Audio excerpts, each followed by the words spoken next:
રાજનીતિ સંદેશ ન્યૂઝમાં આપનું સ્વાગત છે. નોવા આઈવીએફ અને વિંગ્સ વુમન્સ હોસ્પિટલ દ્વારા થેલેસેમિયા અંગે જાગૃતિ લાવવા માટે વોકેથોનનું આયોજન કરવામાં આવ્યું. વોકેથોન થેલેસેમિયા અંગે જાગૃતિ લાવે છે, જેનેટિક સ્ક્રીનિંગના મહત્વ પર પ્રકાશ પાડે છે. અમદાવાદ નોવા આઈવીએફ અને વિંગ્સ વુમન્સ હોસ્પિટલ દ્વારા ગુરુવારે સવારે વિશ્વ થેલેસેમિયા દિવસ નિમિત્તે સાબરમતી રિવરફ્રન્ટ ખાતે વોકેથોનનું આયોજન કરવામાં આવ્યું, જેમાં થેલેસેમિયા અને જેનેટિક ડિસીઝ સ્ક્રીનિંગના મહત્વ વિશે જાગૃતિ લાવવામાં આવી. આ કાર્યક્રમમાં 300થી વધુ હેલ્થકેર પ્રોફેશનલ્સ, પેશન્ટ્સ, ફેમિલીઝ અને નાગરિકો થેલેસેમિયાથી પ્રભાવિત લોકો માટે સમર્થન દર્શાવવા માટે ભેગા થયા હતા. વોકેથોન દ્વારા વ્યાપક શિક્ષણ, સુલભ સ્ક્રીનિંગ કાર્યક્રમો અને નિયમિત રક્તદાનની તાત્કાલિક જરૂરિયાત પર ભાર મૂકવામાં આવ્યું, જે થેલેસેમિયાના દર્દીઓના અસ્તિત્વ માટે મહત્વપૂર્ણ છે.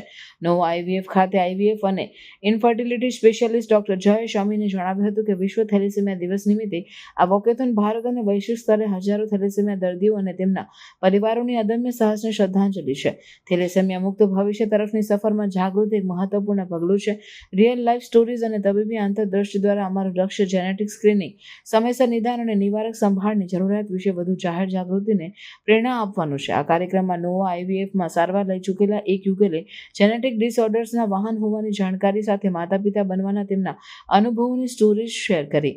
રાજસ્થાનના જોધપુરની પ્રિયંકા શ્રવણ લાખારાએ થેલેસેમિયા મેજર ધરાવતા બાળકને ઉછેરવાની ભાવનાત્મક અને શારીરિક તકલીફો વિશે વાત કરી, જેને દર 21 દિવસે રક્તદાનની જરૂર પડે છે. જ્યારે તેમના બાળકને ગર્ભધારણ કરવામાં આવ્યો ત્યારે તેઓ જાણતા ન હતા કે તેઓ થેલેસેમિયાના વાહક છે. આ કસોટીનું પુનરાવર્તન ન કરવા માટે તેઓએ તેમના બીજા બાળક માટે, જે હવે 1.5 વર્ષનો છે અને રોગથી મુક્ત છે, પ્રીઇમ્પ્લાન્ટેશન જેનેટિક ટેસ્ટિંગ ફોર મોનોજેનિક ડિસઓર્ડર સાથે આઈવીએફ તરફ વળ્યા. થેલેસેમિયા એક વારસાગત રક્ત વિકાર છે જે શરીરના પૂરતા પ્રમાણમાં હિમોગ્લોબિન ઉત્પન્ન કરવાની ક્ષમતાને નબળી પાડે છે. ભારતમાં વૈશ્વિક સ્તરે થેલેસેમિયા મેજર બર્થની સૌથી વધુ સંખ્યા નોંધાય છે, જેમાં દર વર્ષે અંદાજે 10,000 થી 12,000 અસરગ્રસ્ત બાળકો જન્મે છે. એવો અંદાજ છે કે ભારતીય વસ્તીના લગભગ 10% લોકો થેલેસેમિયા જનીન ધરાવે છે, જે ઘણીવાર અજાણતા હોય છે. આ સ્થિતિ ધરાવતા દર્દીઓને તેની અસરોને નિયંત્રિત કરવા માટે આજીવન રક્તદાન અને આયર્ન ચેનલ થેરાપીની જરૂર પડે છે. ડોક્ટર અમીનના મતે લગભગ 4,000 જાણીતા આનુવંશિક પરિવર્તનોમાંથી 17-18 ગંભીર વારસાગત રોગોના સામાન્ય કારણો છે.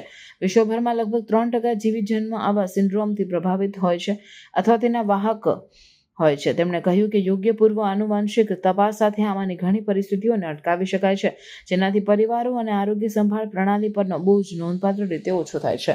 દર વર્ષે 8 મેના રોજ વિશ્વ થેલેસેમિયા દિવસ ઉજવવામાં આવે છે, જેથી આ સ્થિતિ વિશે જાગૃતિ આવે, નિવારણને પ્રોત્સાહન મળે, વહેલા નિદાન અને સારવારને ટેકો મળે અને દર્દીઓની સંભાળમાં સુધારો થાય.